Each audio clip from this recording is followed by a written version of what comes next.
Are we living in a simulated reality? The Game of Life and How to Play It. By Nanis Ellis. August 5, 2016.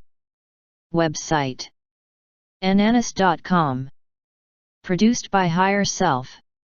Have you ever had a sense that life isn't real, reality is an illusion, or you are just dreaming? Believe it or not, most people have had at least a fleeting sense that something is just not right about our reality. But why would so many of us have this odd thought or feeling if it weren't true? What if it is true and we are really living in a simulated reality? This may seem a bit out there, until you stop to consider that some very reputable physicists are now saying that reality is not real, and, in fact, there is a very good probability that we are living inside a sophisticated computer simulation. Of course, the simulated universe theory isn't yet widely accepted, however most quantum physicists agree that the nature of reality operates according to mathematics and, for all intents and purposes, the entire universe can be summed up or explained digitally. According to the digital physics principle, reality is generated by digital information, and the electrical signals in your brain interpret that data into what you call reality. This means that nothing exists without consciousness. Moreover, just recently a quantum physicist by the name of Dr. James Gates Jr. discovered computer error correcting code in the fabric of reality, while there are also reports of scientists observing pixels in microscopic images of nature. If our reality isn't virtual, why is it pixelated and why would it include error correcting code? Actually, if we are living in a simulated reality, it explains many quantum quandaries about the universe and the nature of reality.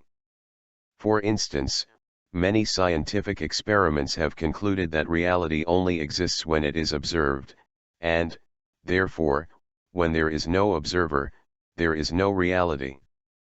There is also something called quantum entanglement where two entangled particles are separated but they still instantaneously communicate with one another, regardless of distance and even faster than the speed of light.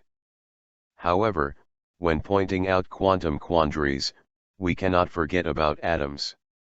Atoms are the building blocks of literally everything, yet they are 99.9% empty space, and in fact, there is so little matter in our reality that the entire world could be condensed into a golf ball with plenty of room left over for another planet or two. These types of quantum phenomena have scientists stumped, because reality just shouldn't operate like this. However, if we are living in a simulated reality, it all makes perfect sense, and, in fact, each quantum phenomena perfectly explains how virtual games operate. For instance, in order to conserve hard drive space, as well as energy, the game player's reality only pops into place as needed, and in a virtual reality anything can move instantly from one location to another, because there is no time and space, and, therefore, things can travel faster than the speed of light. The simulated reality theory also explains parallel universes and multi-universes simply as versions of the simulation that simultaneously operate. Strange phenomena. Furthermore, if we are living in a simulated reality, it also explains certain non-scientific phenomena. Déjà vu, ghosts, and other paranormal activity could be glitches in the program. Psychic ability and intuition could simply be the result of accessing information within the program. Reincarnation could be pre-programmed memories, or past life memories could be alternate running simulations. The simulation theory can also explain alien abductions, UFO sightings, and other strange supernatural phenomena, because anything is possible in a virtual reality. Even miracles can be easily legitimized by quantum jumping, shifting parallel universes, or a radical change in programming where the programmer answers your prayers by rewriting specific code. The simulation theory also explains how two or more people can have different experiences in the same situation or conflicting memories, and, in fact, there is a phenomena known as the Mandela effect, where large groups of people remember the past differently, and it seems that the past changes accordingly. It is difficult to prove something like this for obvious reasons. However, what if we seamlessly move from one parallel universe to another, yet we keep our memories from the previous timeline? This would mean that some of us might be in a timeline that correlates with particular memories and some of us might be in a timeline that doesn't correlate with particular memories. If this is true, it also means that we have the ability to quantum jump from one reality to another, thereby changing our experience of life without even knowing it. But, life feels so real. Except for the occasional odd sense otherwise, life feels incredibly real, and, in fact, it all seems so real that it is difficult to believe that our universe is a simulation of some sort. Nonetheless, if we are living in a virtual reality, we literally have no real reference point to discern the difference between real and virtual, so we actually don't know what real is. It is curious, however, that people who have had near-death experiences often report that the afterworld seems more real than this one. Well, maybe it is. Honestly, even if we are living in a simulated world, there is no way to definitively know, but the concept of a virtual reality does offer a reasonable perspective to many unexplained mysteries of life, and it also explains many common spiritual paradoxes. Decoding spiritual paradox. Many spiritual philosophies offer paradoxical teachings that have no basis in logic, and even lack basic common sense. However, when we approach these unusual concepts from a virtual perspective, they suddenly make perfect sense. Quite possibly, those first spiritual teachers actually knew that this reality was simulated, and they passed down hints in spiritual text. In the context of a simulated reality, let's examine three popular paradoxes. 1. Life is an illusion. Throughout history, many spiritual teachers have taught that life is an illusion. Nothing is really happening and we are just dreaming in a sea of emptiness. As abstract as this concept sounds, in a virtual world nothing is happening, nothing exists and it is all a grand illusion. 2. Only this moment exists. Another common spiritual belief says that everything is happening at once and time is an illusion. It's difficult to grasp onto this concept until we consider that in a virtual reality, time and space do not exist. Only this moment can be experienced because virtual life fills in around us as we move from place to place, and reality doesn't pop into position until it needs to. 3. We are all one. Most spiritual philosophies agree that we are all connected, and, in fact, we are all one. In an actual reality, being connected as one is probably illogical, but in a simulated world, we are all connected by the program, and, therefore, it is impossible to be separate. We are one because there can only be one in a virtual reality. Additionally, science typically clashes with spirituality, but when we approach both from a virtual model, all the pieces of the puzzle fit into position, allowing science and spirituality to finally meet. What's the point of simulating reality? Unlike popular sci-fi movies, we are probably not slaves to machines or prisoners held against our will. Instead, we are most likely the creators of this virtual world, or, at the very least, willing volunteers. But, what's the point? Unfortunately, from our limited viewpoint, we can only guess the purpose of a virtual existence, but there are many possible scenarios. Maybe, at some point in the distant future, humanity advances to transhumanism, in which we exceed human limitations and become super beings who are indestructible. Assuming this possibility, as an advanced civilization, we likely lose the authentic human experience, and, as such, might create simulations where we can experience life as mortal human beings, equipped with the free will to make choices within the simulation, we can experience the full range of ups and downs with challenges and delights, while uncertainty and the quest for victory make for an intriguing virtual life.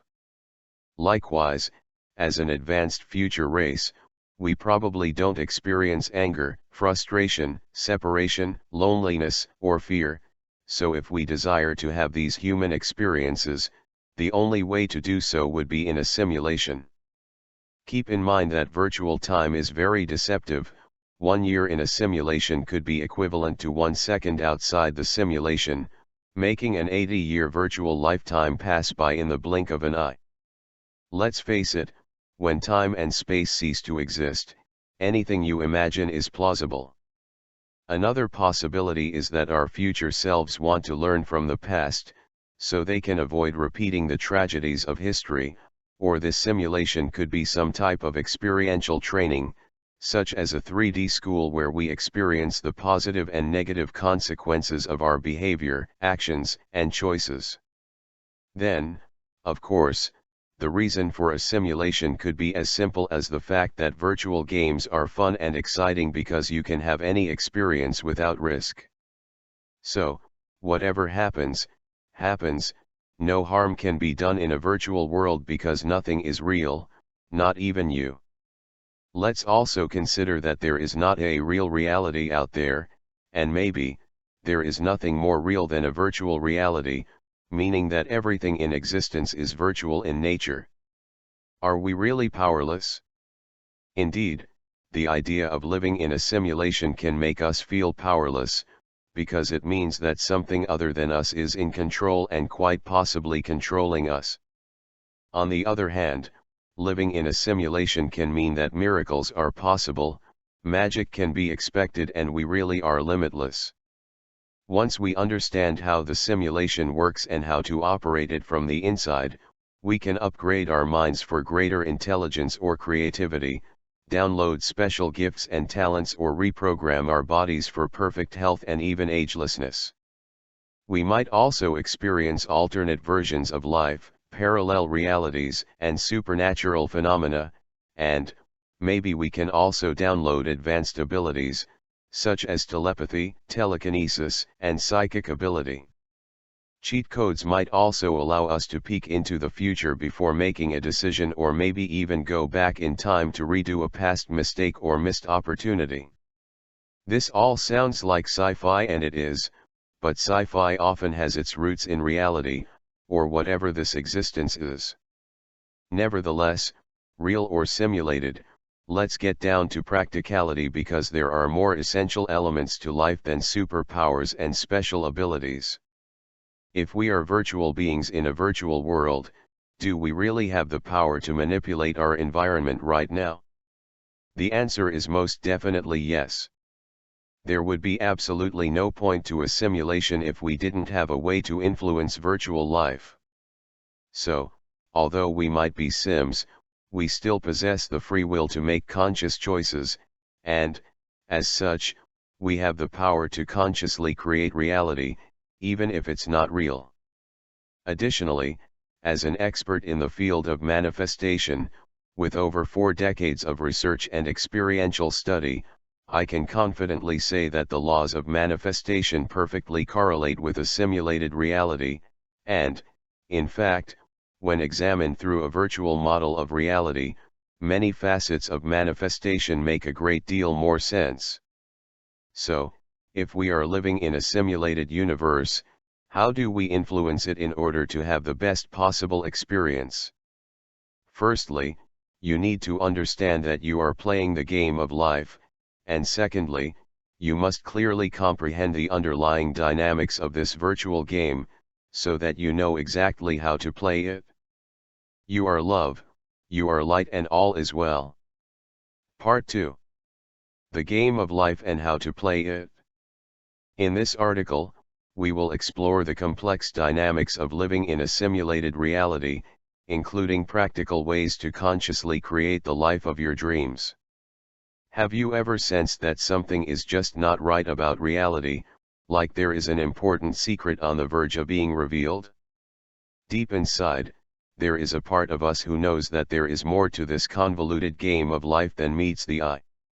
According to quantum physics, the physical dynamics of reality are nearly identical to a very advanced virtual game, and, in fact, several experts in the fields of quantum physics and digital physics are convinced that our entire universe is simulated, and, if this is true, that would make us all Sims. As discussed in part 1 of this article, despite how real reality appears, there is no way to say for sure, because if we are living in a simulation, we literally have no real reference point to discern the difference between real and virtual. In fact, it is accurate to say that without our brain's sophisticated ability to interpret electrical signals, we wouldn't experience anything at all. Assuming that we are virtual beings, playing a virtual game, how exactly do we play the game? The following is based on the laws of conscious creation, quantum physics, and various spiritual principles, along with a hint of vision and a touch of imagination. Even if reality is not simulated, the following concepts still apply to the game of life, so keep an open mind and enjoy the ride. The game of life. If we are, in fact, playing some sort of virtual game, the name of the game is life, and without getting into a philosophical debate, quite possibly, the purpose of the game is pure experience, with an advanced version requiring us to learn, grow, and evolve through all types of experiences. Unfortunately, none of us remember reading an instruction manual prior to beginning the game, but, if there was such a thing, it might go something like this. Lesson number 1, Setting up the game. Before the game of life begins, as your higher self you decide your mission or preferred destiny, and based on this intention, your virtual self is programmed with a particular dream that aligns you with your chosen path. This is the path that fulfills your intended mission and or allows you to experience your best possible destiny. This driving force is the exact reason you are, in fact, playing the game. Once the game begins, you will lose all memories of your higher self, and you will even forget that you are playing a game. Amnesia allows you to have an intensively real experience, but this also means that you will need some direction and guidance along the way. Therefore, in order to support your journey and provide you with the tools you will require in the game, your virtual self is programmed with appropriate gifts, physical characteristics, particular challenges and personality attributes through a program known to us as DNA and another program known as astrology, where the position of the stars and planets at the time of birth represent an underlying program that operates specific functions during your lifetime. Playing the game of life requires a game board or playing field. In our game, this is known as planet Earth, but our entire universe expands as far as we explore, but only when we explore. Earth is a pre-made template where the game is staged, and there are unlimited versions of this template, varying according to the version of history required for a particular life experience, as well as the current time period in which we choose to live. Of course, a simulation allows for unlimited realities with different versions of reality for each simulated character, so that two characters can live in the same physical location, while having very different experiences due to different versions of reality.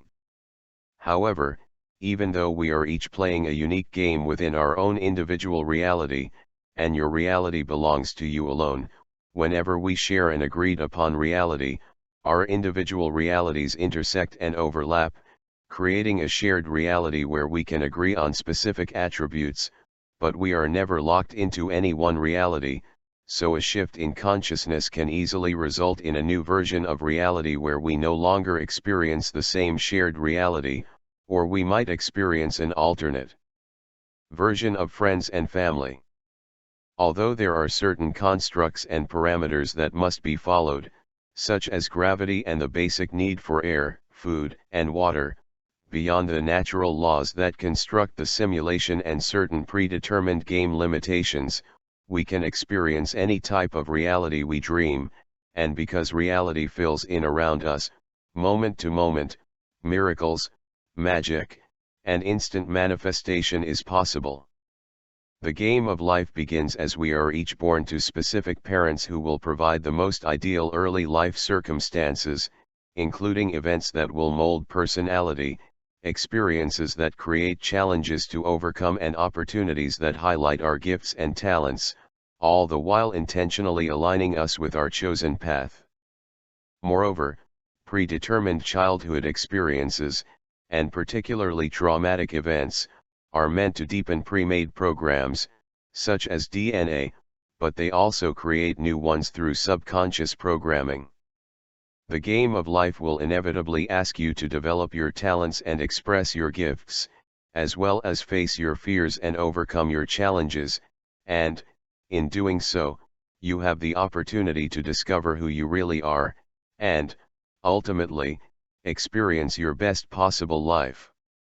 Of course, there are no guarantees, and most people reincarnate over and over before they master the game and learn how to consciously create their virtual reality, but it doesn't have to be this difficult nor take so long.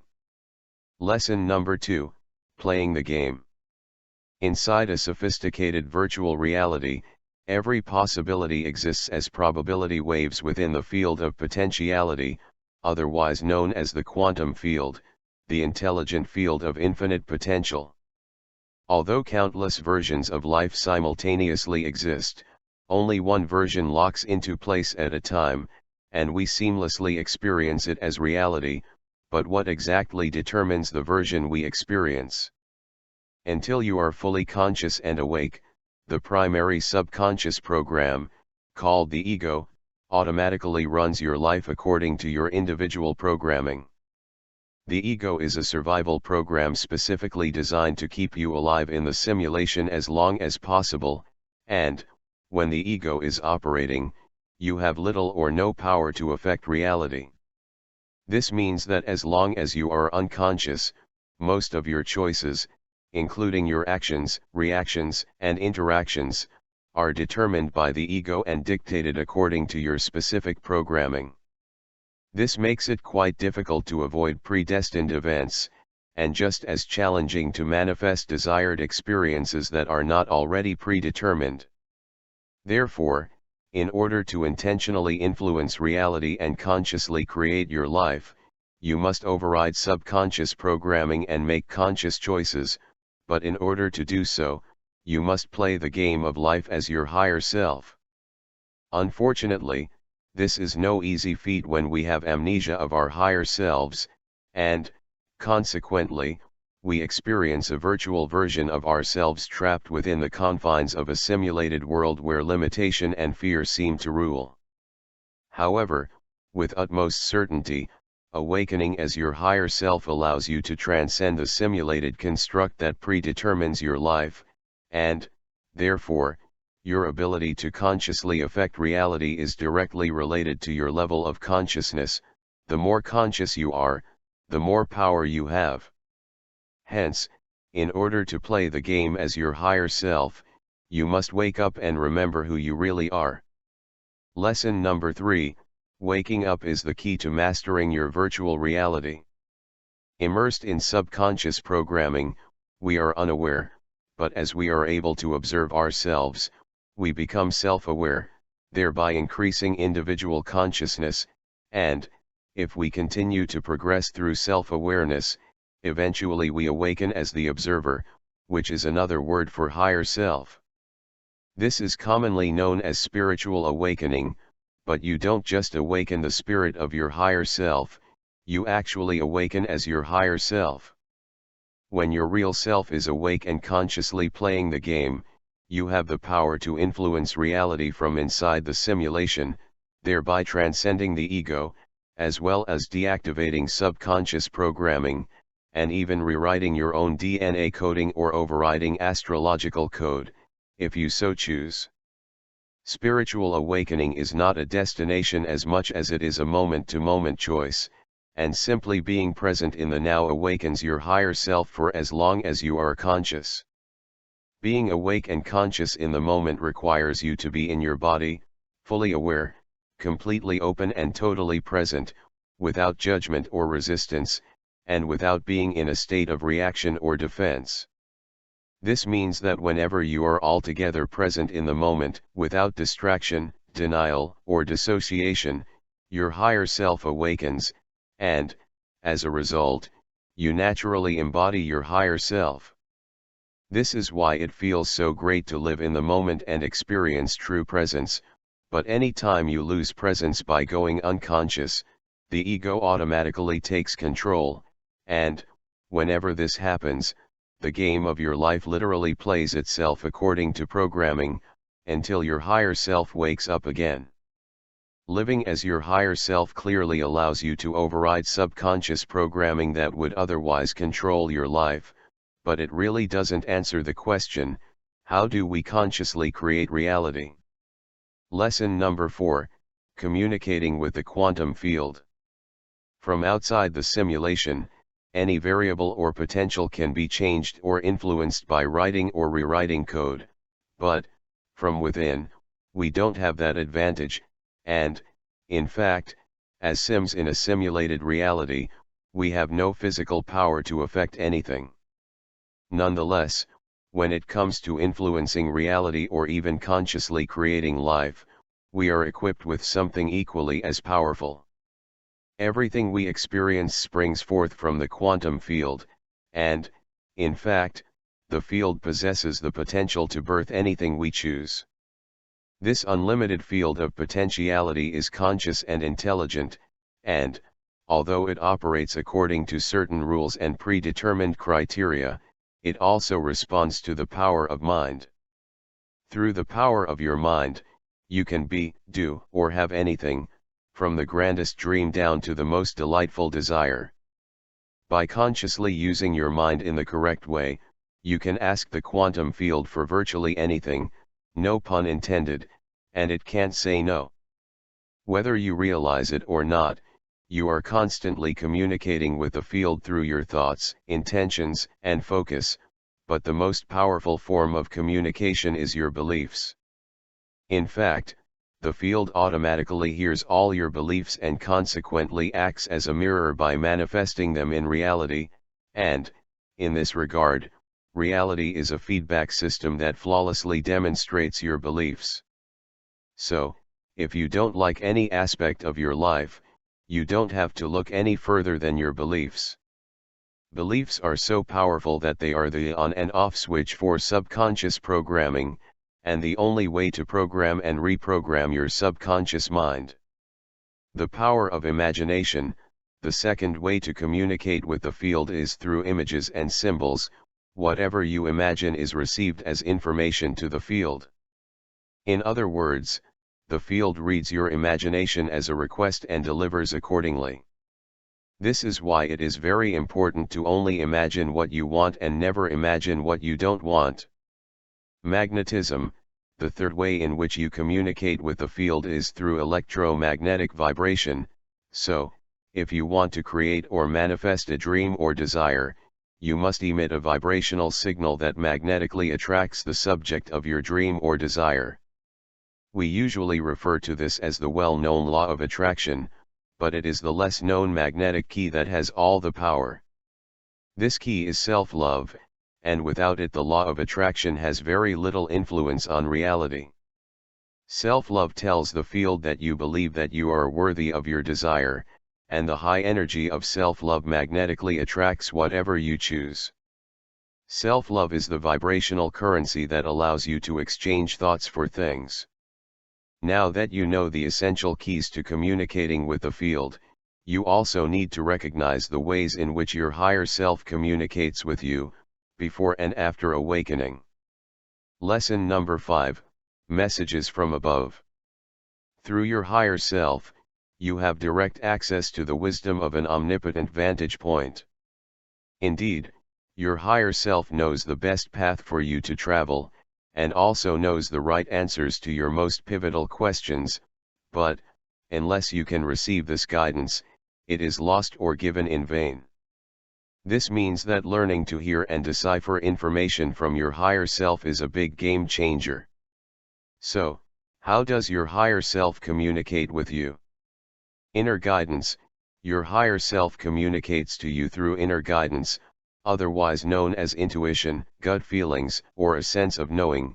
Your ability to receive depends on your openness and the quietness of your mind, so the more open and still you are, the greater the guidance. If this is not a good reason for regular meditation, I don't know what is. Signposts, synchronicity, meaningful occurrences, and random signs are all forms of higher communication, and the more you pay attention, the more you will benefit from these pivotal signposts. Thoughts and ideas, that sudden idea or spark of genius comes directly from your higher self, and, as such, your higher self speaks to you through thoughts and ideas, but in a noisy head, you could miss this guidance altogether. Dreams and desires, your dreams and desires are not random or non-essential, and, in fact, your dreams and desires are the ways in which your higher self directs you onto your chosen path, aligning you with your best possible destiny. Listen to your emotions. Human emotions are designed for the purpose of higher guidance, with good feeling emotions leading us on our path, and bad feeling emotions showing us when we have strayed. If you should fall off your path entirely, certain experiences inevitably occur in order to show you the right path, and hopefully get you back on track, but, if you have seriously deviated, your higher self might also use crisis as a course-correcting strategy. What does this mean for us? Well, if we are really living in a simulated reality, we can lighten up and stop taking life so seriously. We can follow our bliss and do what we want to do, and we can forgive and forget, because no harm can be done in a world of illusion. Hence, if our unconscious behavior was a result of programming, we can forgive ourselves too, and, in fact, maybe this is why so many spiritual philosophies proclaim that we are really innocent and there is nothing to forgive. Moreover, if reality isn't real, it's a great deal easier to take chances and quite possibly live fearlessly, and if anything can be experienced by virtue of programming, this also means that you have the potential to be truly limitless. When you wake up and remember who you really are, and the game you are playing, you have the power and ability to override the rules, transcend disempowerment, and embark on the greatest journey of your life. Quite possibly, you may choose not to play the game at all, thereby experiencing life as the observer and living peacefully in non-duality, or you can also choose to play a new game, whatever that might be. Scientists haven't yet found a way to prove or disprove the simulation theory, and it may never be possible, but, regardless of the nature of reality, the remarkable journey of love and life is no less precious and no less miraculous. You are love, you are light, and all is well. In grace, love, and gratitude. Nanas.